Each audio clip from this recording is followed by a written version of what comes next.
I ran into this last week. Here's what fixed it for me. If you're looking to switch your mobile number from Vodafone to Otwell, follow these steps to make the process smooth and hassle-free. Step 1. Check your eligibility. Before you start, ensure your Vodafone account is active and that you're not under a contract that would incur fees for leaving early. Step 2. Request a PAC code. Contact Vodafone to request your reporting authorization code PAC.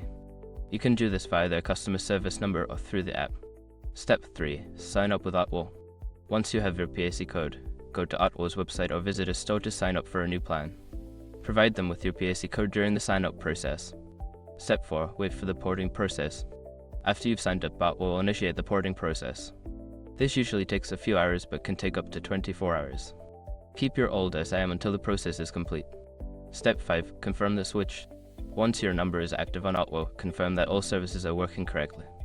If you run into issues, contact Otwell customer support for assistance. Switching your number can be a breeze if you follow these steps. Good luck with your new Otwell plan.